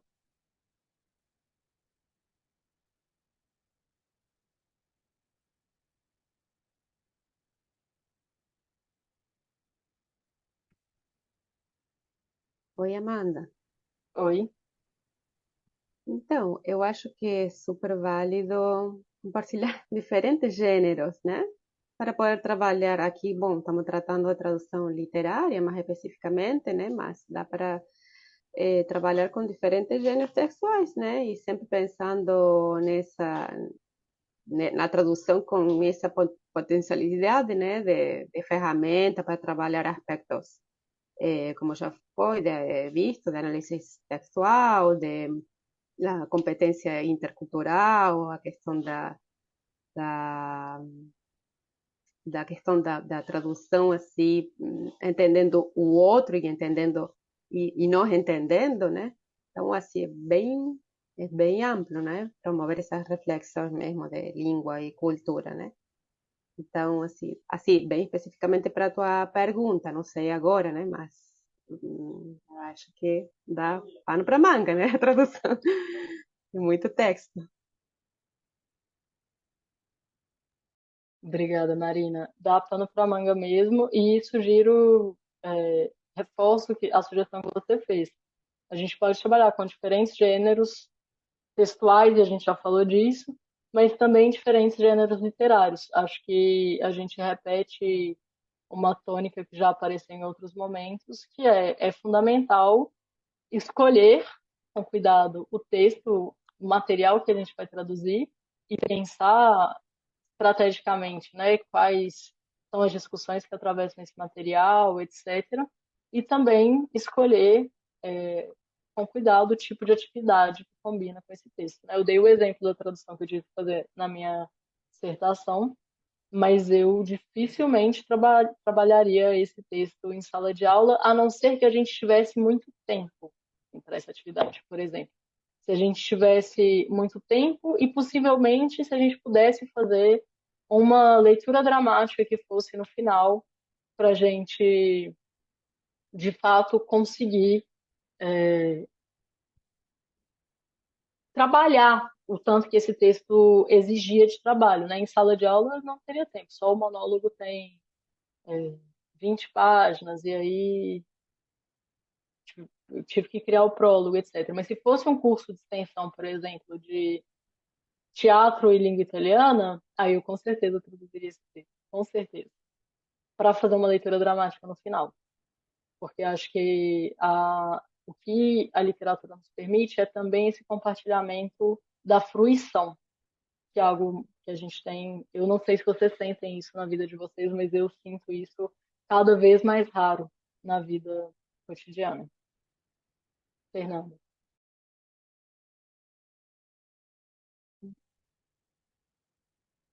Ou não? Não dá para me ouvir, né? Dá sim. Ah, dá. Ah, ok. É, eu queria só, assim, fazer uma pergunta, porque eu acho que a gente está falando um monte sobre tradução para línguas adicionais. Talvez seja legal também pensar em coisas que sejam um texto-fonte em português, que a gente consiga fazer uma tradução para a língua adicional, talvez pensar em algum material já conhecido, dependendo da faixa etária dos alunos, mas enfim, tem níveis diferentes de dificuldade. Talvez, por exemplo, se a gente tiver alunos um pouco mais velhos que já tiveram contato, por exemplo, com, sei lá, tipo, quarto de despejo, que a gente sabe que ele é feito de uma forma que não tá num português padrão, blá blá blá, enfim. Tem muitas discussões sobre isso, mas seria interessante pensar nesse outro lado da tradução também. Sim, obrigada, Fernanda. Com certeza, a tradução, a gente não falou tanto disso hoje, mas a tradução, ela é uma via de mão dupla. Especialmente quando a gente está em sala de aula, a gente pode traduzir para L1 e a gente pode traduzir da L1 para a língua adicional. E aí a gente acrescenta uma série de possibilidades de circulação também, né? Que é divulgar, às vezes, algo que a gente gosta, mas que não é conhecido fora, ou divulgar só um trecho.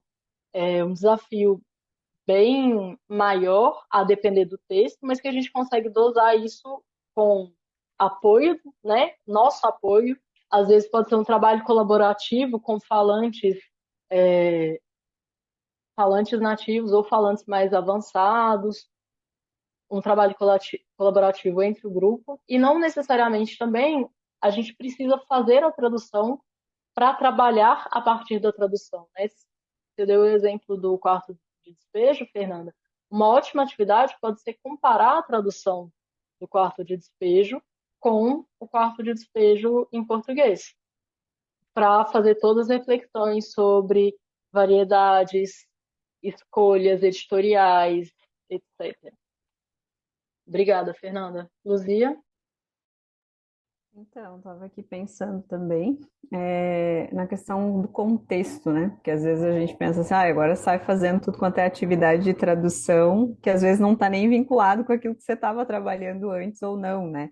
Então, eu acho que isso também é importante pensar, e às vezes em como estruturar essas atividades ou propô-las em sala de aula, a partir do que tu também já estava trabalhando ou prevê trabalhar, né? E aí eu vou citar um exemplo, eu estou no estágio de docência agora, e eu levei a tradução de um ensaio.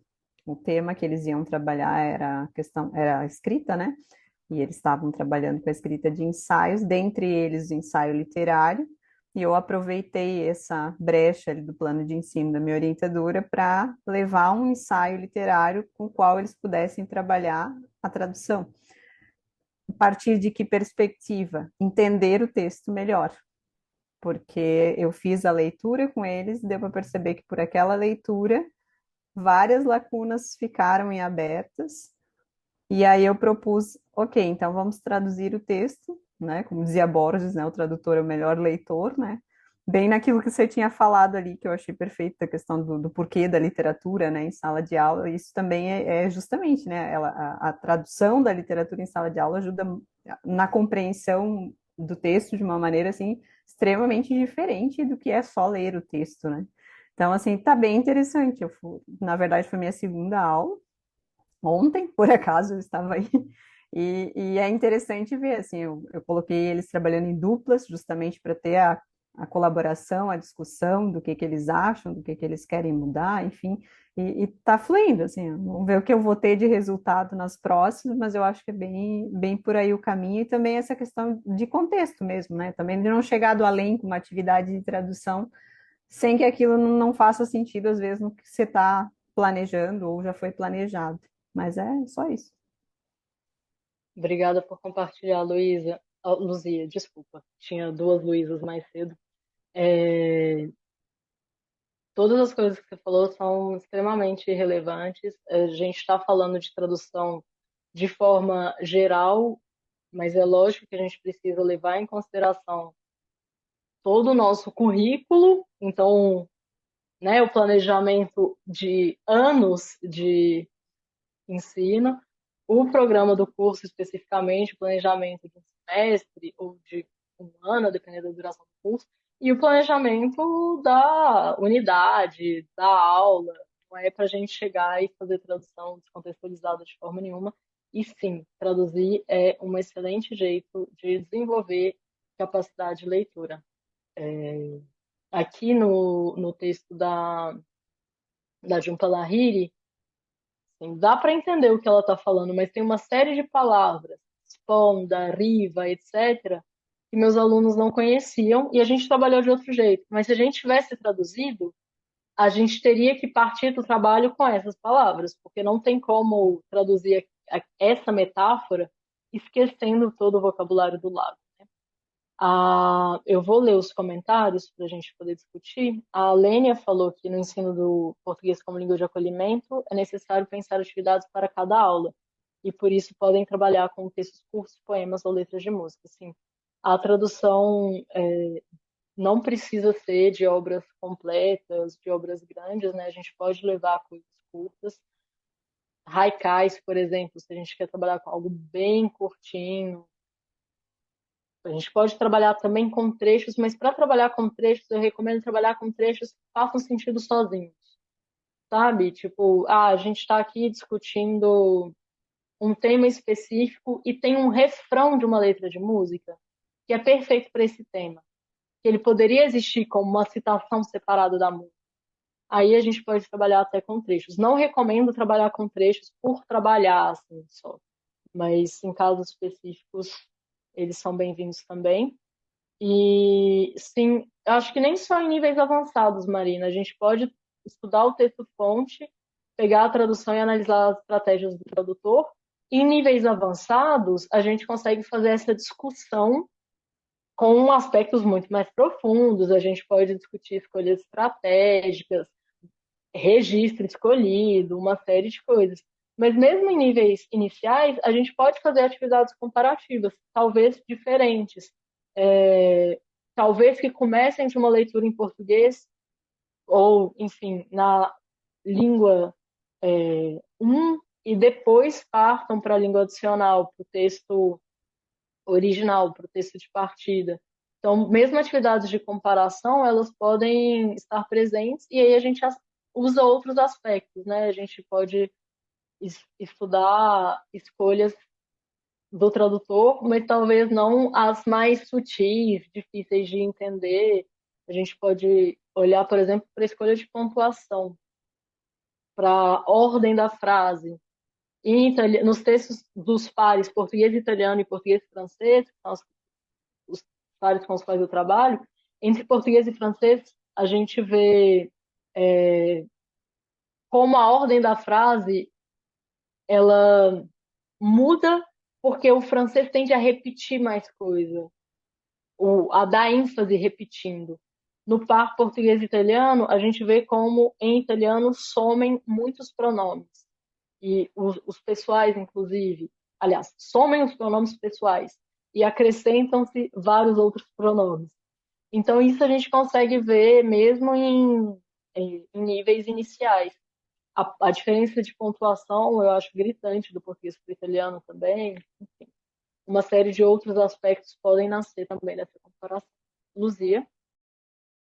Não, eu só lembrei de um exemplo, eu acho até que tu estava na apresentação daquele trabalho da Semana de Letras, do livro didático de português, né?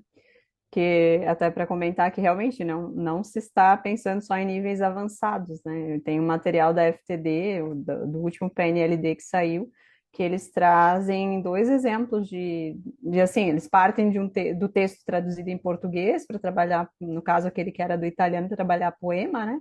Enfim, o que é um poema, o que é poesia, aquelas discussões iniciais do ensino médio ali, mas depois eles mostram o texto do Dante em italiano e duas traduções, uma que tinha sido usada no livro, que era o texto que eles tinham lido antes do poema, né, da Divina Comédia, e uma outra tradução em português, e aí fazem perguntas sobre essas traduções, né? Então, tipo, realmente dá provavelmente para trabalhar isso não só em níveis avançados, né? Mesmo que seja com uma intenção talvez não tão elevada no sentido de discutir estratégias de tradução, mas enfim, aquela vez me chocou a pergunta de qual texto era mais fiel ao original, né? Aí a gente já vai entrar numa outra questão. Obrigada, Luzia. Eu lembro sim desse. Eu estava nessa apresentação e eu queria muito ter anotado o nome do livro didático, eu não anotei, porque eu achei muito interessante. É isso, um livro didático Ah, de eu ponho ali no português. chat para ti, Ai, Aisha. ótimo, obrigada. Isso para dizer que a tradução faz parte, né, da nossa vida no mundo. Então, ela pode fazer parte não só da aula de língua adicional, inclusive da aula de L1. E era uma boa atividade, eu achei bem interessante mesmo. Gente, vocês têm mais comentários?